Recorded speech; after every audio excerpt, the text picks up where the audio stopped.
those who obstruct my liberation and omniscience foremost. May all mother sentient beings equal to space have happiness, be free of suffering, and quickly attain precious, unsurpassed, perfect, complete enlightenment. To this end I apply my body, speech, and mind to virtue until Buddhahood. I apply my body, speech, and mind to virtue until death. I apply my body, speech, and mind to virtue from today and tomorrow at this time.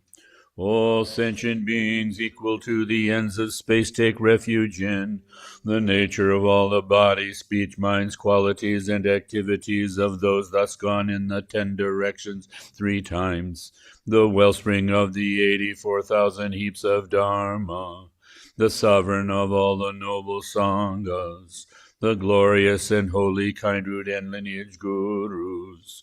We take refuge in the assembly of deities in the mandala. We take refuge in the Buddha Bhagavans. We take refuge in the holy dharmas. We take refuge in the noble sanghas. We take refuge in the assembly of Viras, Dakinis, Dharma, protectors, and guardians with the wisdom eye. We take refuge in the glorious and holy kindred and lineage gurus. We take refuge in the assembly of deities in the Yidam Dala. We take refuge in the Buddha Bhagavans. We take refuge in the holy dharmas. We take refuge in the noble sanghas. We take refuge in the assembly of Viras, Dakinis, Dharma, protectors, and guardians with the wisdom eye. We take refuge in the glorious and holy kindred and lineage gurus. We take refuge in the assembly of deities in the mandala. We take refuge in the Buddha Bhagavans. We take refuge in the holy dharmas. We take refuge in the noble sanghas. We take refuge in the assembly of Viras, Dakinis, Dharma, protectors, and guardians with the wisdom eye.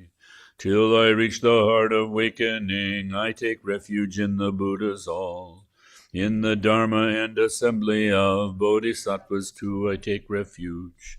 Just as all Sugatas of the past brought to birth the mind of awakening, and in each and every training of Bodhisattvas step by step did dwell. Just so for the benefit of beings I too bring to birth awakened mind. And in each and every training thus, step by step, I'll train myself like so. Till I reach the heart of awakening, I take refuge in the Buddhas all. In the Dharma and assembly of Bodhisattvas too I take refuge. Just as all Sugatas of the past brought to birth the mind of awakening. And in each and every training of Bodhisattvas step by step did dwell. Just so for the benefit of beings I too bring to birth awakened mind. And in each and every training thus, step by step, I'll train myself like so. Till I reach the heart of awakening, I take refuge in the Buddhas all. In the Dharma and assembly of Bodhisattvas too I take refuge. Just as all Sugatas of the past brought to birth the mind of awakening. And in each and every training of Bodhisattvas step by step did dwell.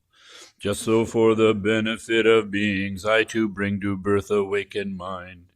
And in each and every training thus, step by step, I'll train myself like so. In the Buddha, Dharma, and assembly excellent, I take refuge till I come to full awakening. By the merit of my deeds like generosity, may I achieve Buddhahood for beings' benefit. In the Buddha, Dharma, and assembly excellent, I take refuge till I come to full awakening. By the merit of my deeds like generosity, may I achieve Buddhahood for beings' benefit. In the Buddha, Dharma, and assembly excellent, I take refuge till I come to full awakening. By the merit of my deeds like generosity, may I achieve Buddhahood for beings' benefit. May all mother sentient beings equal to space have happiness and the cause of happiness. May they be free of suffering and the cause of suffering. May they not be separated from the happiness free of suffering. May they abide in equanimity, free of attachment and aversion to near and far. May all mother sentient beings equal to space have happiness and the cause of happiness. May they be free of suffering and the cause of suffering. May they not be separated from the happiness free of suffering. May they abide in equanimity, free of attachment and aversion to near and far. May all mother sentient beings equal to space have happiness and the cause of happiness. May they be free of suffering and the cause of suffering. May they not be separated from the happiness free of suffering. May they abide in equanimity, free of attachment and aversion, near and far. By prostrating, offering, and confessing thus, by rejoicing, urging, supplicating too, any little virtue that I have amassed, all I dedicate for full awakening. This ground daubed with fragrant water, with flowers strewn, is adorned by Meru, four lands, by sun and moon. Seeing this to be a Buddha field, I offer it. May all beings experience this utterly pure land. Om Guru Ratna Mandala Pudza Mega Samudra Saparana Samaye. And now the Bodhisattva practices together.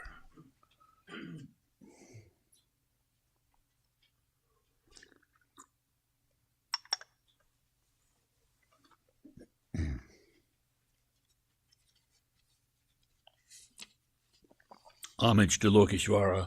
I pay constant homage through my three doors to my supreme teacher and protector, Chenrezig, who, while seeing all phenomena lack coming and going, makes single-minded effort for the good of living beings. Perfect Buddha is source of all well-being and happiness, arise from accomplishing the excellent teachings, and this depends on knowing the practices. So I will explain the practices of bodhisattvas. Having gained this rare ship, freedom and fortune, here think and meditate unwaveringly night and day, in order to free yourself and others from the ocean of cyclic existence. This is the practice of bodhisattvas. Attached to your loved ones, you're stirred up like water. Hating your enemies, you burn like fire. In the darkness of confusion, you forget what to adopt and discard. Give up your homeland. This is the practice of bodhisattvas. By avoiding bad objects, disturbing emotions gradually decrease. Without distraction, virtuous activities naturally increase.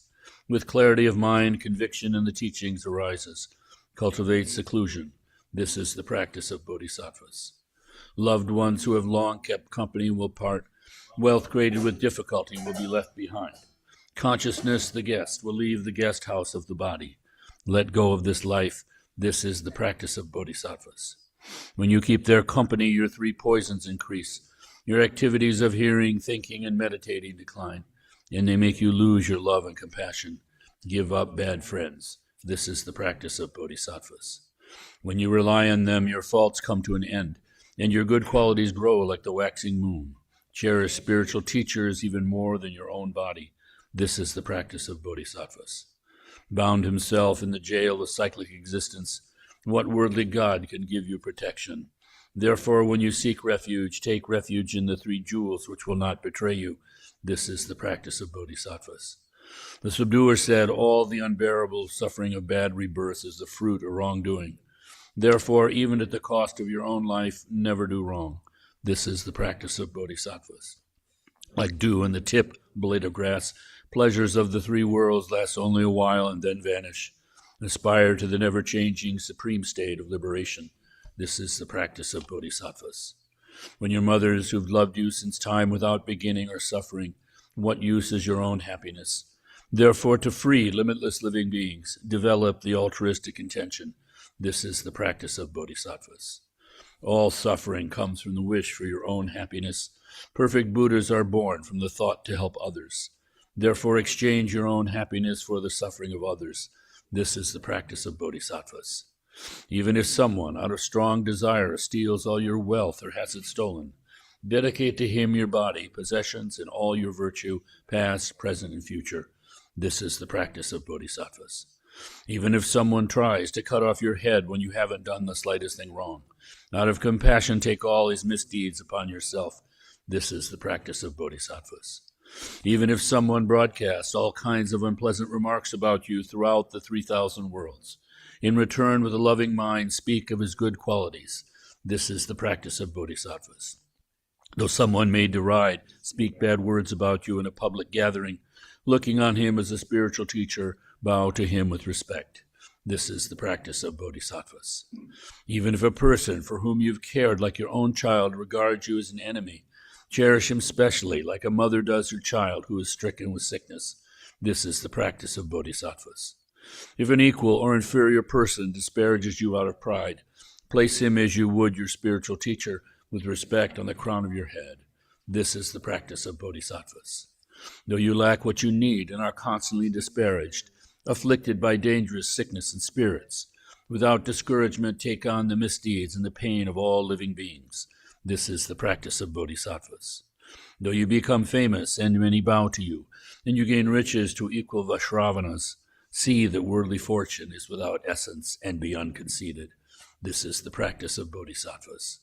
While the enemy of your own anger is unsubdued, though you conquer external foes, they will only increase. Therefore, with the militia of love and compassion, subdue your own mind. This is the practice of bodhisattvas. Sensual pleasures are like salt water. The more you indulge, the more thirst increases. Abandon at once those things which breed clinging attachment. This is the practice of bodhisattvas. Whatever appears is your own mind.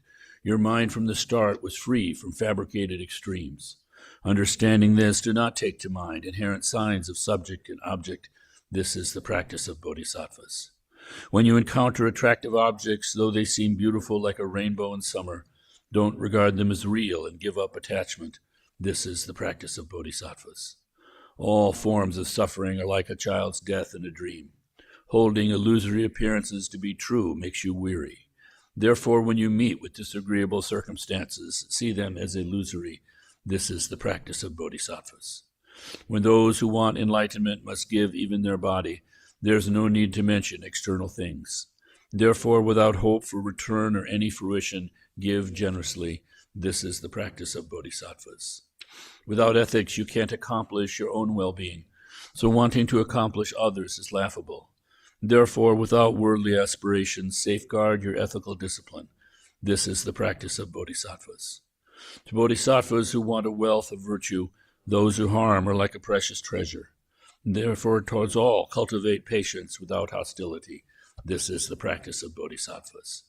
Seeing even hearers and solitary realizers who accomplish only their own good strive as if to put out a fire on their head.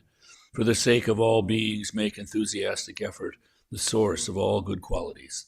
This is the practice of bodhisattvas. Understanding that disturbing emotions are destroyed by special insight with calm abiding, cultivate concentration which surpasses the 4 formless absorptions. This is the practice of bodhisattvas. Since the 5 perfections without wisdom cannot bring perfect enlightenment, along with skillful means, cultivate the wisdom which does not conceive the 3 spheres as real. This is the practice of bodhisattvas. If you don't examine your own errors, you may look like a practitioner but not act as one. Always examining your own errors, rid yourself of them. This is the practice of bodhisattvas. If through the influence of disturbing emotions you point out the faults of another bodhisattva, you yourself are diminished. So don't mention the faults of those who have entered the great vehicle. This is the practice of bodhisattvas. Reward and respect cause us to quarrel, make hearing, thinking, and meditation decline. For this reason, give up attachment to the households of friends, relations, and benefactors. This is the practice of bodhisattvas. Harsh words disturb the minds of others, cause deterioration, bodhisattva's conduct. Therefore, give up harsh words which are unpleasant to others. This is the practice of bodhisattvas. Habitual disturbing emotions are hard to stop through counteractions. Armed with antidotes, the guards of mindfulness and mental alertness destroy disturbing emotions like attachment at once, as soon as they arise. This is the practice of bodhisattvas. In brief, whatever you are doing, ask yourself, what's the state of my mind? With constant mindfulness and mental alertness, accomplish others' good. This is the practice of bodhisattvas. To remove the suffering of limitless beings, understanding the purity of the three spheres, dedicate the virtue for making such effort to enlightenment. This is the practice of bodhisattvas.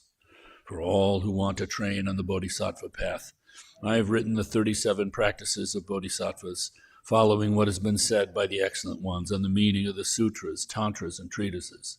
Though not poetically pleasing to scholars, owing to my poor intelligence and lack of learning, I've relied on the sutras and the words of the excellent, so I think these bodhisattva practices are without error. However, as the great deeds of bodhisattvas are hard to fathom for one of my poor intelligence, I beg the excellent to forgive all faults, just contradictions and non sequiturs. Through the virtue from this, may all living beings gain the ultimate and conventional altruistic intention, and thereby become like the protector Chenrezig, who dwells in neither extreme, not in the world nor in peace.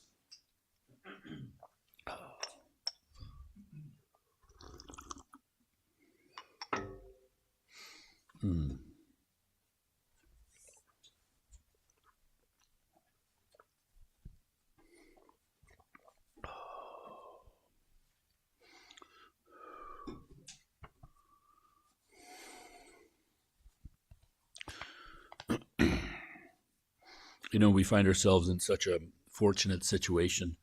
One of the wonderful modern lamas, Dzongchen Khyentse, has speculated once at a teaching that he was giving in Taiwan that, you know, we have all sorts of kind of like philosophical churning going on in the West, especially in the world. And someone was mentioning some philosopher at Oxford in England, and he said, well, you know, Nagarjuna predated him by 2,000 years. In other words, it's all there for us. You know, the Buddha said that within this body, this fathom-high body, is the universe and all the universes. And the man who was the founder of Tantric Buddhism in Japan, Kobodaishi, he had gone to China and he came to enlightenment under a Chinese tantric master. There were two great threads of tantric Buddhism that came out of India.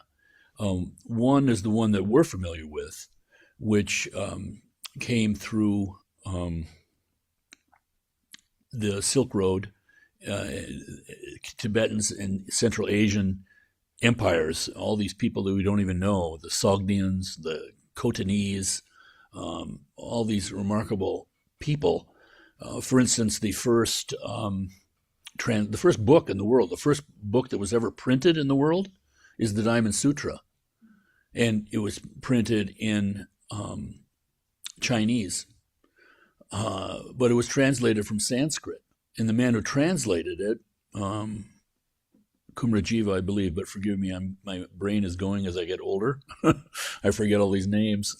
At any rate, you know, it sounds like a great thing, you know. It sounds like a Indian monk, had this good Indian Sanskrit name. But he wasn't. He was Khotanese. And he was on the ancient Silk Route, you know, the road that Marco Polo took all the way to China and discovered the fork and spaghetti, right?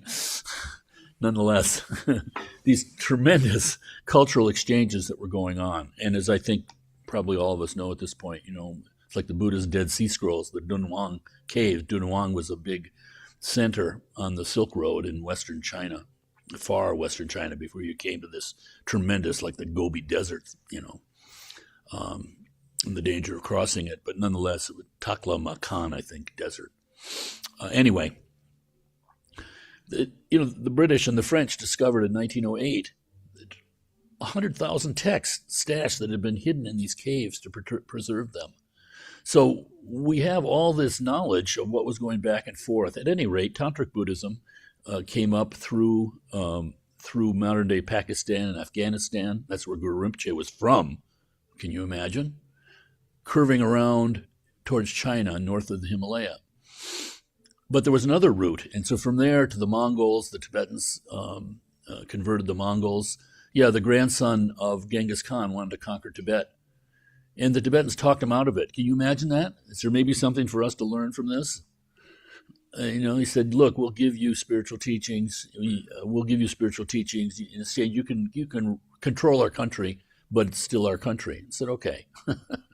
That's how the religious sort of rulers of Tibet were established. Made some trouble for them later, but nonetheless.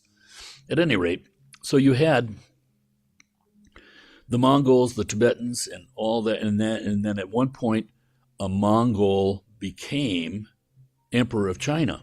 So China has these dynasties that go back and forth between native Han people, native Chinese people, Manchurian people, were a northern people, Manjushri. It's about Manjushri. The Manchus are claimed that they were born out of a lake that's on the border of Korea and China, where Manjushri came from. And then the Mongols themselves. So you had all this turmoil always happening in China. But my point is that Tantric Buddhism came to Tibet in that way, and therefore to China in that way too. But there was a whole nother thread coming to China, which came from India, and it went the sea route and up to China. So there was an indigenous, you might say, Chinese, didn't come through Tibet or the Mongols, but it came directly to China from India. Well, it was one of those masters that this man Kobo Daishi went from Japan to China, came to enlightenment, and came back. So forgive my long-windedness, but this is all the Buddha said, that within this fathom-hara body is the universe and all the universes. And Kobo Daishi said, in this letter Hung is the universe and all these universes. So the accessibility that we have is inconceivable.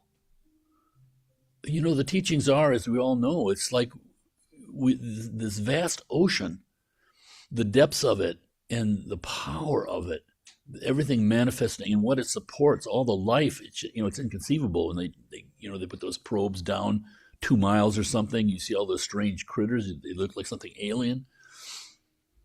And yet what we're aware of is just the waves on the surface. And when it's calm, we feel good. When it's agitated, we don't feel so good. But we're always on the surface. Someone mentioned it's like sometimes you go in the spring or the summer more on a pond. You see these little water skimmers, skimming around on the surface of the pond. And sometimes they dip in, but then they pop up real fast. They never go deep. And that's us as human beings. We have trained ourselves, and a lot of it is biological. It's just fundamental evolution. We evolved in this form to look what was going to sustain it. It's just how it's worked out. And that's right. There's nothing wrong with that. But where's that coming from? The deeper truths. So we have this full range, and this is the genius of the Tibetans. It doesn't put down anybody else, but the Tibetans are unique in that the transmission of Buddhism from India at its peak of development, 1,500 years after the Buddha passed away, to Tibet was done from the top down.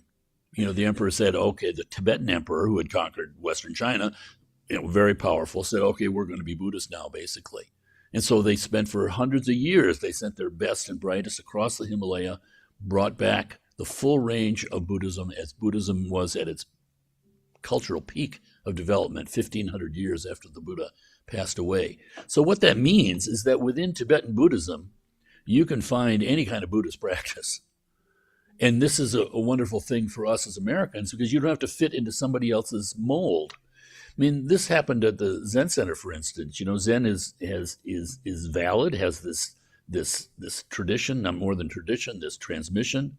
But there's some people that the style just doesn't work for them. It just doesn't. And I've seen sad things where people think that, like someone said, I felt like when I handed in if you worked at the Zen Center, you had a staff key. You could get into the buildings after hours because you had to do work and things. But I had one person tell me that she felt like when she turned in her staff key, she felt like she was giving up her Buddha nature. So that's very sad because she just didn't know. She just didn't know. At any rate, the benefit is these 84,000 different types of practices. If you could find something that works for you there, or your life changes too. You're doing a certain type of practice and that seems to be working, but then some crisis or just an evolution or whatever, there's something else there. At the beginning of the Dharma Center, we had one member who was a very knowledgeable guy, great man, wonderful man.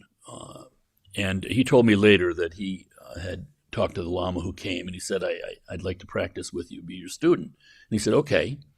And he said, but I'm going to tell you something. I'm not doing any of this devotion stuff. I'm not lighting any incense. I'm not doing any prostrations. I'm not doing any of that. It doesn't work for me. And the Lama's response was, okay, you do this. And he gave him a Dzogchen practice. So there's no barriers to enlightenment, just our own self-made mental obscurations that we do. This is a very, very wonderful thing. And so we have this full range of practices that are presented here. And I have to admit, I had no idea of any of this, stumbling on this. Like most people, I was just looking for happiness, We've got this full range of the sutric teachings, which are great. You can read them. You can read the Pali Sutras, of the Buddhist stories in India. I mean, they're just like very on the human level and very relatable. Then you have the Mahayana Sutras, which are about realization, and suddenly it gets, wild. I mean, it says the Buddha was on the peak of Vulture Mountain, Vulture Peak in Rajgir, and he was attended by 100 nuns and 100 monks, and then, 5 million bodhisattvas floating in the air. And you go, this is a different realm I'm entering, because it's this emphasis on realization and the vastness of bodhicitta. But nonetheless, the whole body of sutric teachings is antidote. We're training ourselves in our ordinary way. We learn, and what do we learn? We learn that hatred is bad for me. Hatred is bad for everybody. So once you have that intellectual understanding, you say, okay, I'm going to do something about that. And you read in the text, well, the antidote to hatred is patience. Sure, I can do that. But then, of course, you can't. You keep falling down, but you keep going. So it's the whole path of antidotes. We're doing antidotes to the causal factors that create our suffering. How useful is that? You have a headache, you want to have something that reduces the cause so you don't get the effect of the headache. It's just so completely down to earth. So we're always practicing the antidotes. The antidotes, what are the things that cause us trouble? It's the afflictive emotions, basically. But beyond that, deeper than that, it's ignorance. Those afflictive emotions are coming out of our fundamental ignorance. So the antidote is wisdom. So we learn all these antidotes, and even when we don't learn them, we see the examples of our teachers. We have the example of just the practice, and that's what you're doing, even if you don't know what you're doing, but we're working on the antidotes. So this is wonderful.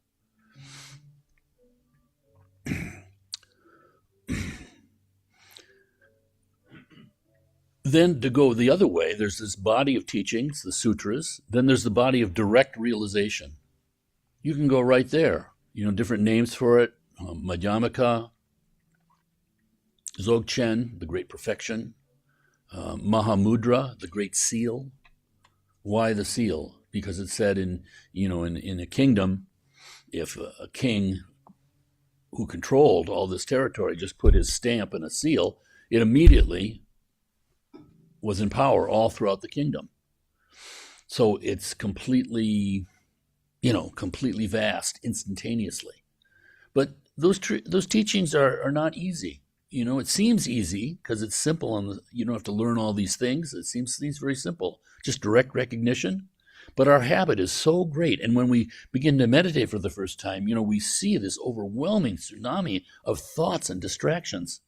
You've heard the example that it's like in this room right now, the air looks pure. We think our minds are pure, ordinary minds. But a ray of sunlight comes in and you see a million dust motes dancing in there that you hadn't seen before. That's meditation. You see that for the first time. Because there's what? Light. There's wisdom. By you looking with awareness at your own mind, you're using your own inherent wisdom.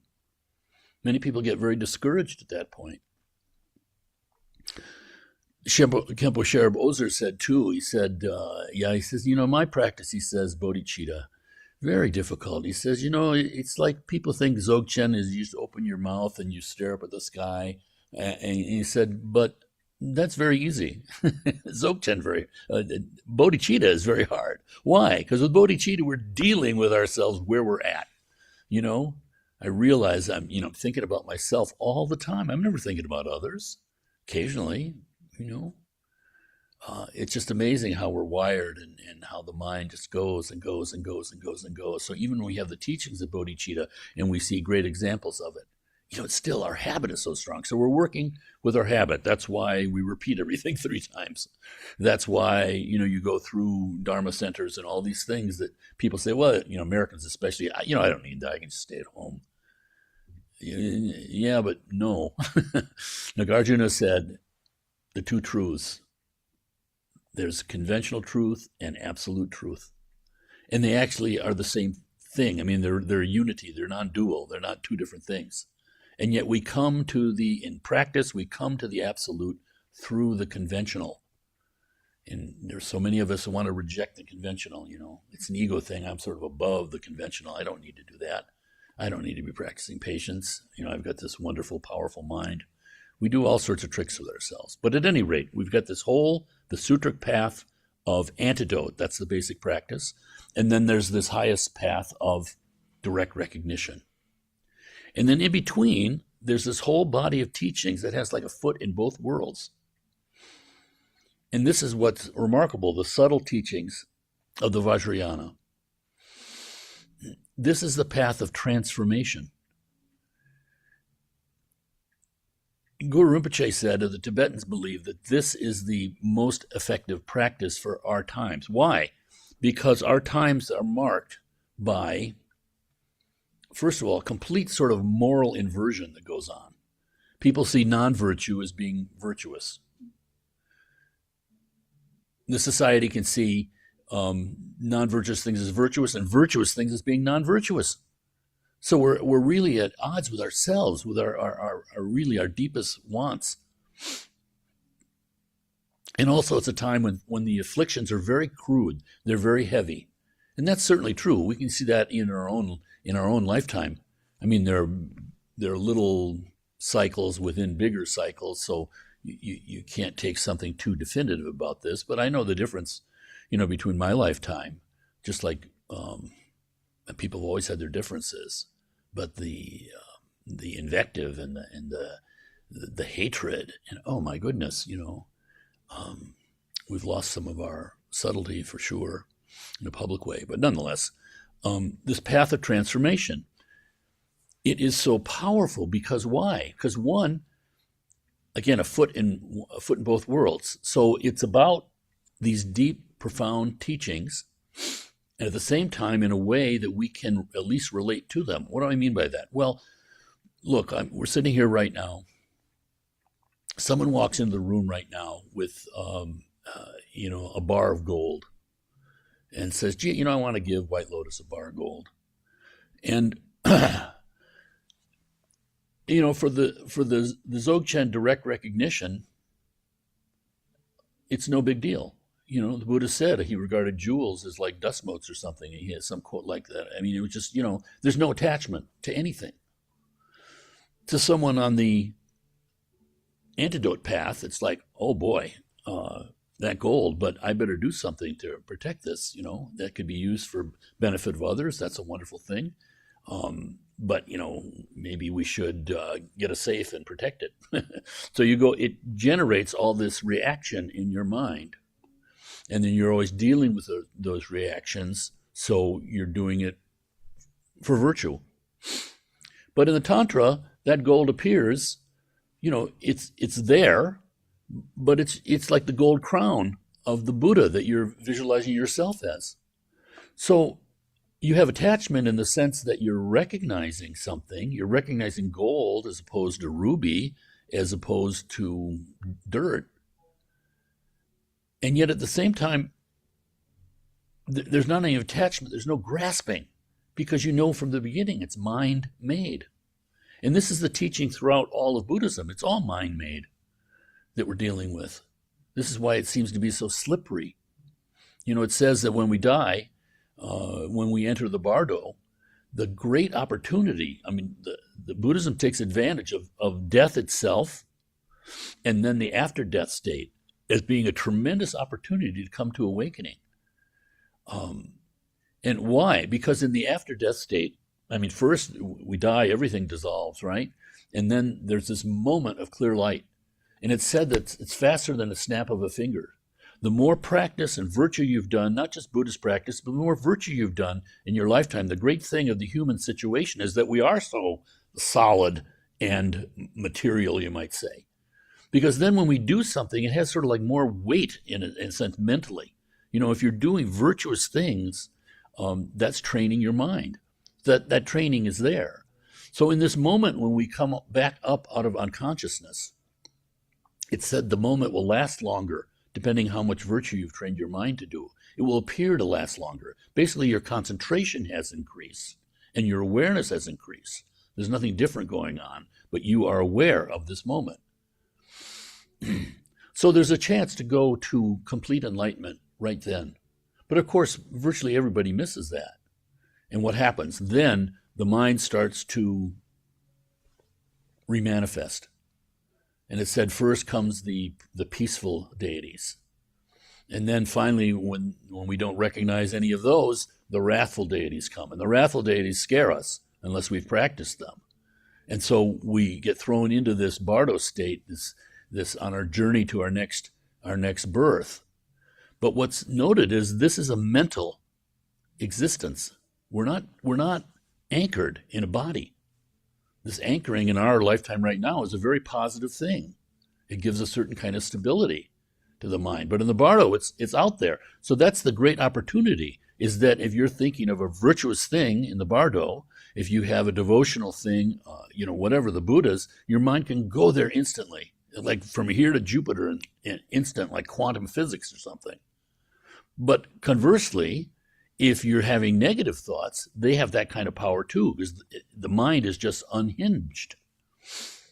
So the trainings here are just so completely beneficial, because when we know these methods, when we know the motivation underneath it all, you start having confidence in your own ability to do whatever. Because it's no longer a thing where, oh my goodness, you see all your faults and you think that you're doing something wrong, or the practices don't work, or maybe I should try something else. So, these traditions in Tibet, I love the Tibetans because they had an indigenous tradition that's just called Bun. And that's the word for Tibet. Bun is the word for Tibet. So the Bunpos are the pre-Buddhist. And it's hard to tell these days because the cultural effect of Buddhism has been so overwhelming that even the Bunpos take on Buddhist forms in their teachings. And so you might not even know. But it's kind of funny because Buddhists circumambulate a stupa or a holy mountain, always keeping your right shoulder towards it. But the Bunpos do it the other way. They go counterclockwise.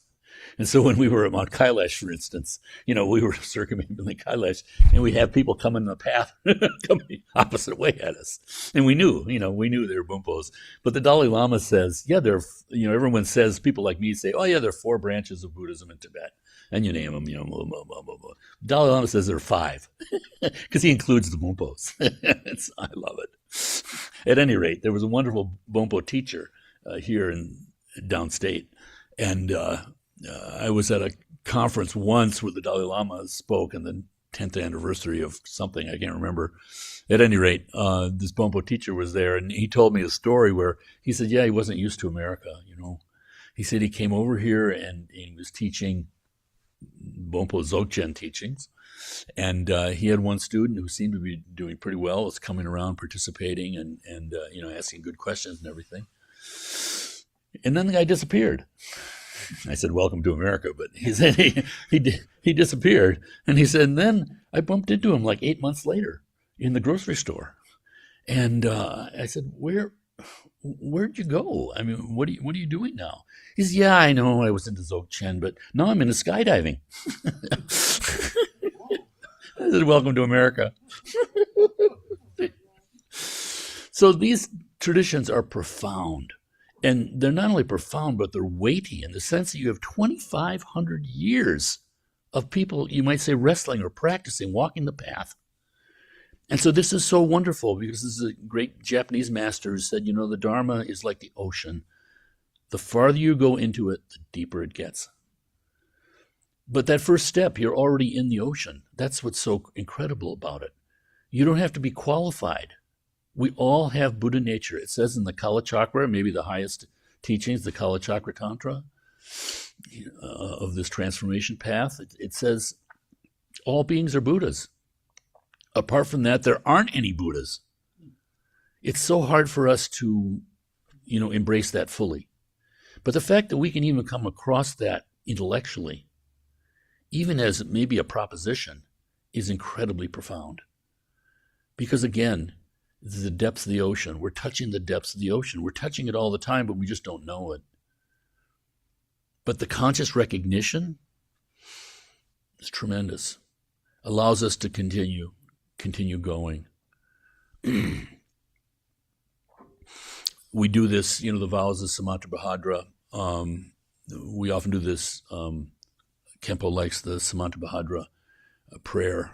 It's in our book, and this is from some other teachings of Samantabhadra. There's in Samantabhadra, two different kind, you might say. One is Kuntuzangpo in Tibetan.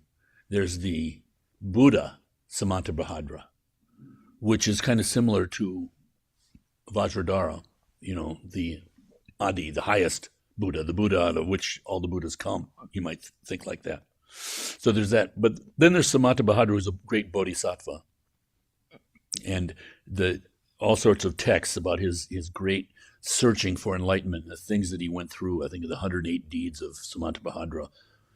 Again, it's very popular in China. But of course the Tibetans have it too. So this is one from a text called The Vows of Samantabhadra. It is like a great regal tree growing in the rocks and sand of barren wilderness. When the roots get water, the branches, leaves, flowers, and fruits will all flourish. The regal Bodhi tree growing in the wilderness of birth and death is the same. All living beings are its roots. All Buddhas and Bodhisattvas are its flowers and fruits. By benefiting all beings with the water of great compassion, one can realize the flowers and fruits of the Buddha's and Bodhisattva's wisdom. It becomes such a beautiful, simple kind of structure. And all of this is just that. Again, we live in a very, very beneficial time. We see these, in our lifetimes, these great teachers still traditionally trained in Tibet have come out of Tibet, have fled Tibet. And it is remarkable, isn't it? When you hear the stories, the other day someone here, I can't remember who it was asking Kempo about, how he left Tibet or when he left Tibet or was he born in India? They didn't know. And the stories he had about his journey out of Tibet, with the police chasing you and all these things, it's just amazing. And of course, when you read about the horrors of what happened there with the Cultural Revolution and all the horrors that we see every day in the world, different places, it jumps from place to place, but nonetheless. But have you noticed with the Tibetans? No one is killing other people in anger. It is such an amazing story. David Curtis, this wonderful teacher of Tibetan language, he was on one of the first 3 retreats done in the West. And he said that it seemed like the Dharma, was like in Tibet itself, encapsulating this Dharma and even its structures, its governmental structures, was like a ball of mercury. And the communists hit that ball of mercury with a hammer, thinking they were smashing it. But instead, little balls of mercury went all around the world. There's this prophecy of Guru Rinpoche is that when the iron bird flies and horses run on rails, the Dharma will come to the land of the red-faced man. You can interpret that in different ways, of course. But I really feel there's something incredibly beneficial in what even the suffering of the Tibetan people has resulted in. So this path of transformation, now it's complicated because why? Well, when we said our prayer this morning, let's see it. The four immeasurables, right?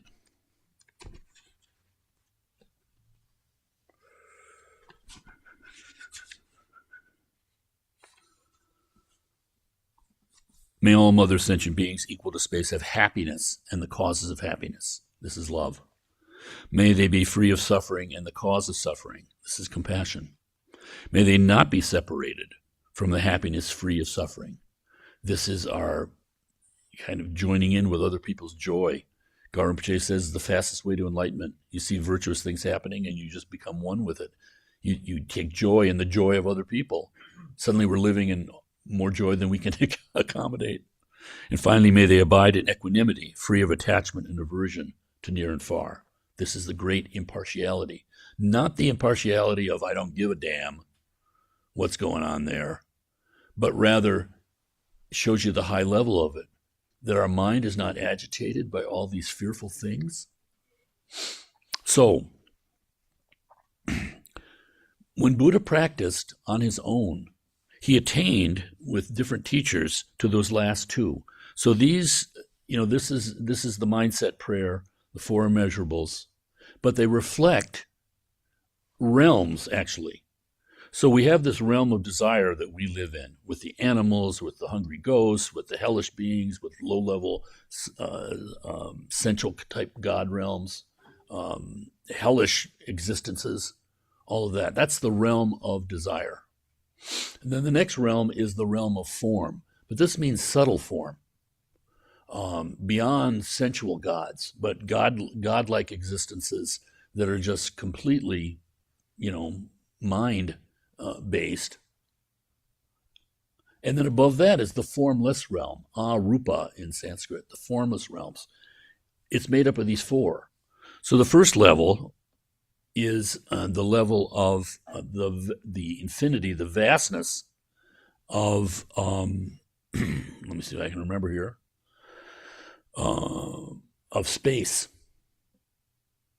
The next one is the vastness of mind, consciousness, and then the next one is the vastness of neither, of a great emptiness, not the emptiness with a capital E that the Buddhists talk about, but rather the emptiness of there's just nothing. Your mind is aware of nothing.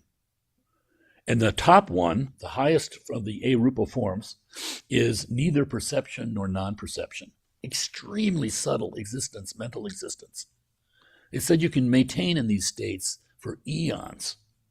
But the Buddha attained to the state of great emptiness, not great emptiness with a capital E, but this highest worldly state.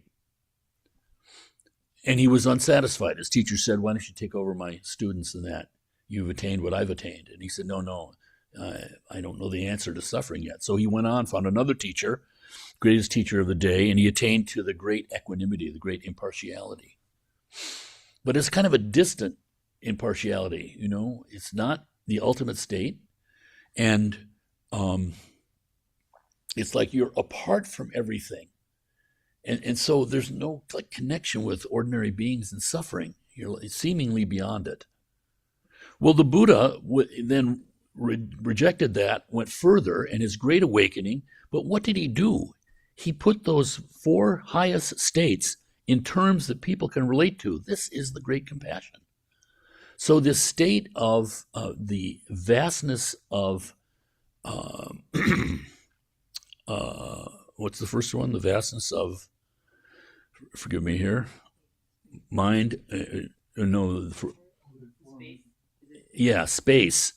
space, and then consciousness is beyond that. Yes, space, the vastness of space, he said, is love.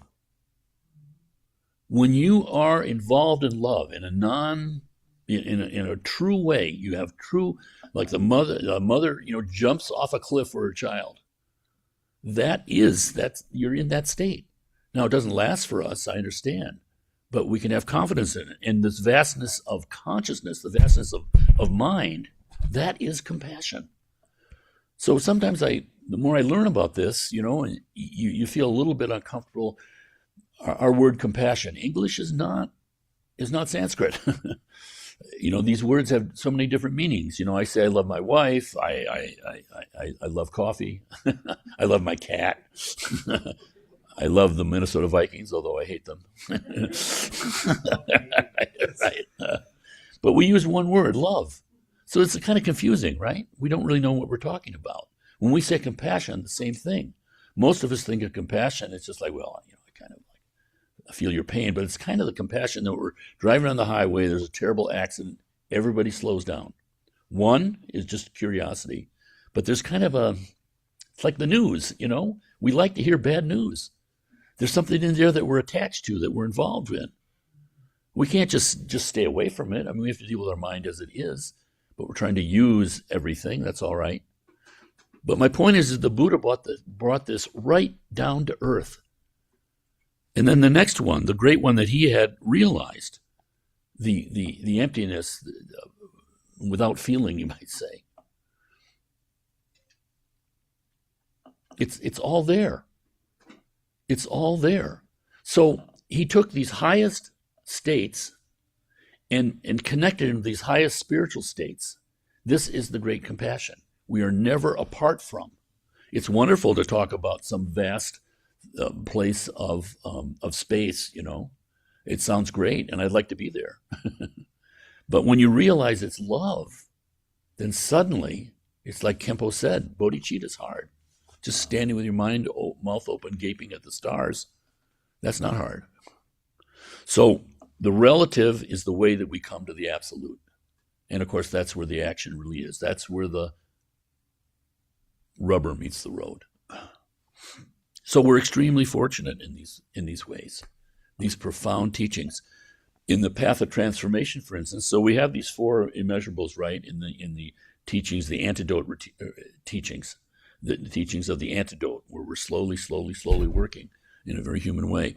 But when we do the path of transformation, Vajrakalaya has four legs. Those four legs are the four immeasurables.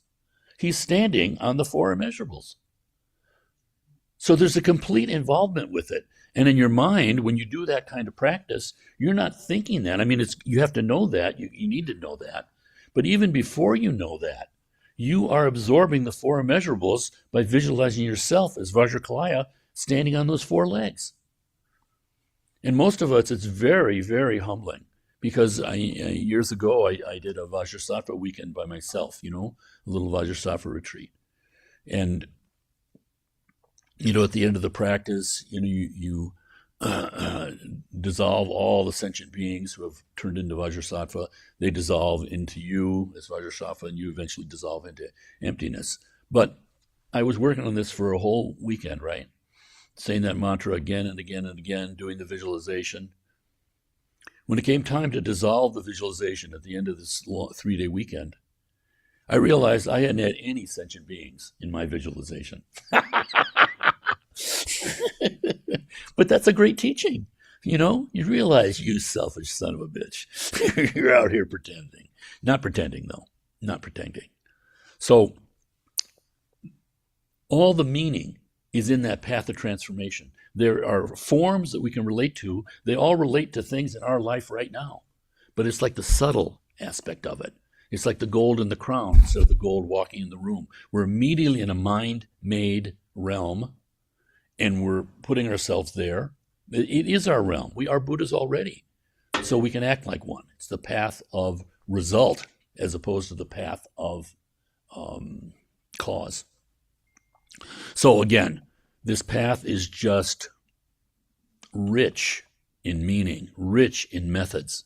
And this is extremely helpful for us because no two of us are the same.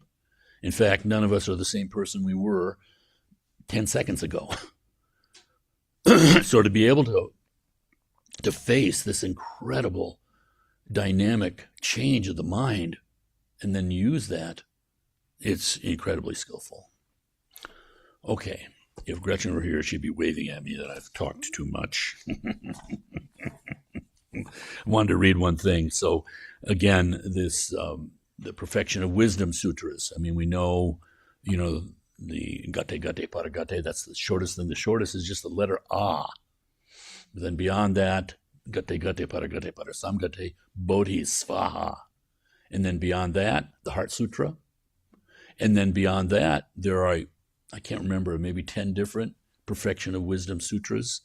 One, I think we have it up there, is 100,000 verses. The one with 10,000 verses, I happen to have a copy of. And this is just the poem that starts it. So I just wanted to share this with you. So it says, the whole sutra starts, homage to all the Buddhas and Bodhisattvas. Thereupon the Lord, in order to gladden the four assemblies, that's monks, nuns, laywomen, laymen, and to further lighten up this perfection of wisdom, preached at that time the following verses. Call forth as much as you can of love, of respect, and of faith. Remove the obstructing defilements and clear away all your taints. Listen to the perfect wisdom of the gentle Buddhas, taught for the weal of the world, for heroic spirits intended. The rivers, all in this Rose Apple Island. Rose Apple Island is an old name for India, and therefore becomes a metaphor for the entire, earthly existence. The rivers, all in this Rose Apple Island, which cause the flowers to grow, the fruits, the herbs and trees, they all derive from the might of the king of the Nagas. Nagas are dragons, said to live in water. All right. The rivers all derive from the might of the king of the Nagas. From the dragon residing in Lake Anupatapta, those of us who were here fortunate to go, we went to this lake. It's called, my old mine, Manasaravar. Is in the foot of Mount Kailash. They all derive from the might of the king of the Nagas, from the dragon residing in Lake Anupatappa, his magical power. Just so, whatever dharmas the conqueror's disciples establish, whatever they teach, whatever adroitly explain concerning the work of the holy, which leads to the fullness of bliss, and also the fruit of this work, it is the Buddha's doing. It is the Tathagata's doing. For whatever the conqueror has taught, the guide to the Dharma, his pupils, if genuine, will have been trained in it. From direct experience, derived from their training, they teach it. Their teaching stems, but from the might of the Buddhas and not their own power. No wisdom can we get hold of, no highest perfection, no bodhisattva, no thought of enlightenment either. When told of this, if not bewildered and in no way anxious, a bodhisattva courses in the well-gone's wisdom. So, yeah, I'm amazed again and again and again how fortunate we all are, to come across this with just any amount of confidence and faith is an exceedingly rare thing. Okay, I think we're at break time, and then we get to have our annual meeting. That's right. All right, see you in 10 minutes.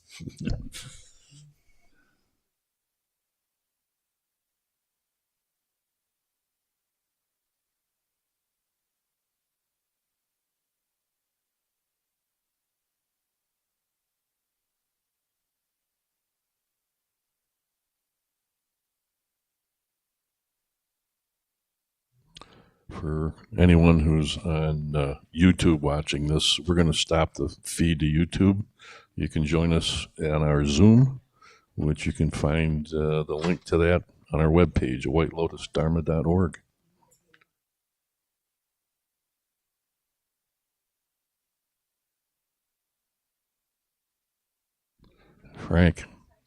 Frank.